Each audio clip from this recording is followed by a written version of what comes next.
Oh, it's going here. Want to buy some cylinders? Anyway, here's me. I've really come to tell you about the V-Strom, but I'll give you. I can tell you about this. This is my. I'll put the light on it so you can see what. This is my little 1977 404 F2. I bought this in 1981, I think.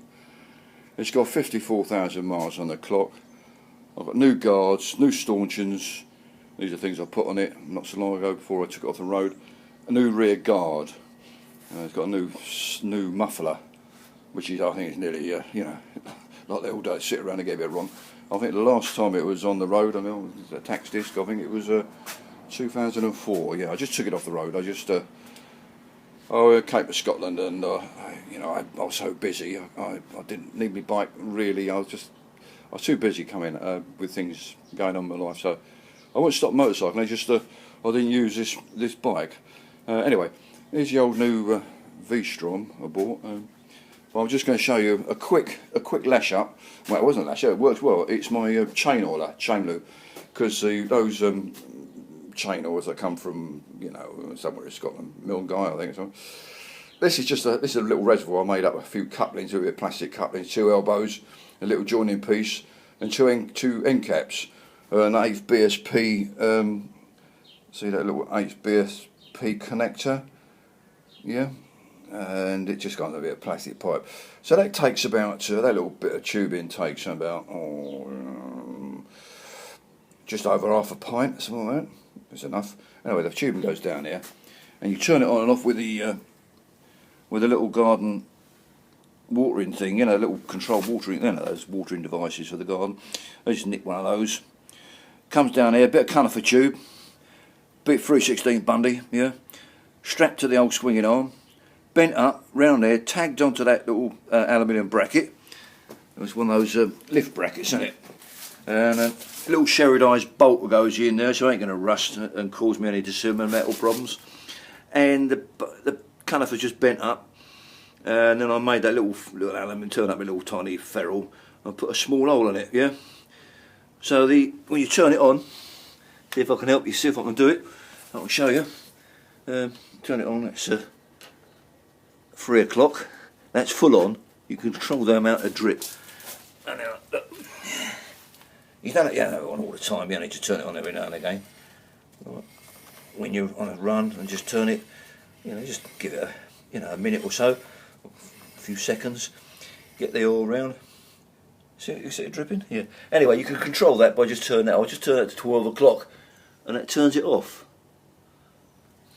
That should be off now. Yeah, let's get that round there. Keeps the old chain nice and lubed, doesn't it? And it's much cheaper than those proprietary things you have to buy. Any mug can make this. I mean, it's dead easy. Simplicity itself. Will it cost me? Nothing.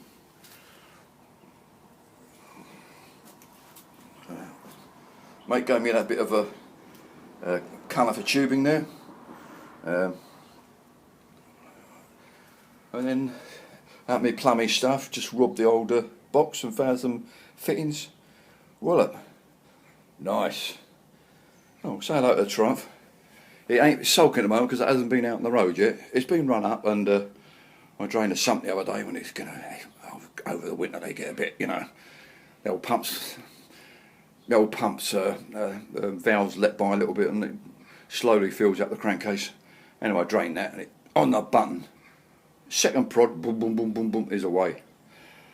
Oh yeah, I'll go posing on that in the better weather. But here in Scotland, the weather, well, you know, well, maybe you don't. Yeah. Little TR6, 650, SR, what is it? It's a TR6 SR, yes, SR, there. Bolted to the floor, you thieving bastards, so you're not going to come round and nick it. And I live here all the time anyway. And I've got a big club waiting for you. Hey?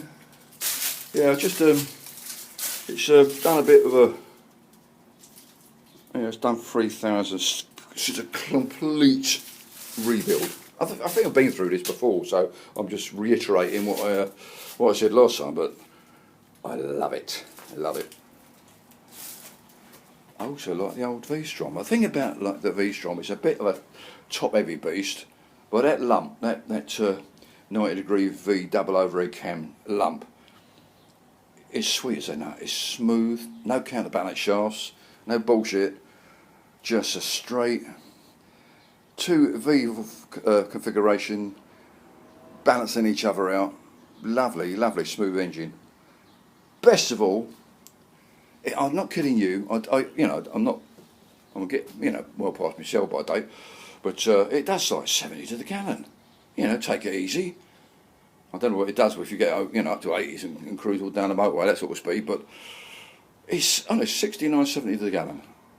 It made absolutely amazing, and it goes like the fucking proverbial wind, So yeah, I'm well pleased with it. Well pleased. I was going to buy one of those real posers. Anyway, yeah, let me tell you about this. This was I think it was about 8 and a bit, and it came with all the luggage, all the poser stuff. I never use them. Go out with them. All that nonsense having hanging off the side of your bike. Anyway, I'll use them when the need arises. Yeah, well the BMs. Nice, but talk about service hungry. Those beasts are real, they do need a lot of attention all the time to keep them running nice.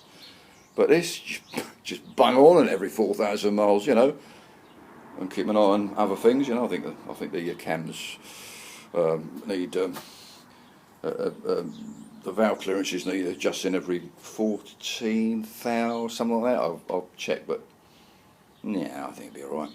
Because I've still got my Cracker GT that I float around on most, my day bike. That's good, not as good on squirt.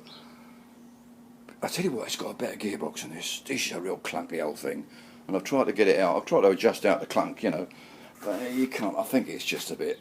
Maybe it needs wearing. It ain't done many miles. It's only done about 3,000 miles in 18 months. Anyway,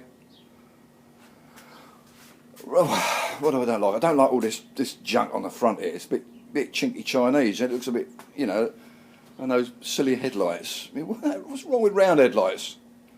And that bloody beak thing. I mean, I tried to buy one. Can I have it without the beak? No, you don't do it without the beak, mate. It's horrible, isn't it? It looks horrible. It really childish.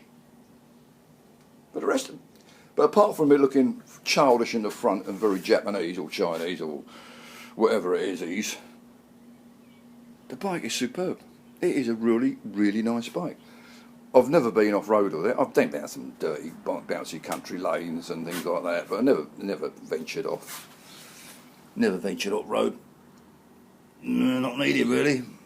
Not my time of life, anyway. Done all that, been there, seen it, done it. Read the book practically, so don't need all that again. Yeah, nice, isn't it? I do like it, but that's my favourite. Down the back there, look. Now that is a poser's bike, I'd love to take it down the Ace Caff one day, but that's 400 odd mile away, isn't it? Anyway, is that enough? I think it's enough for now, don't you? Enough of me ranting on.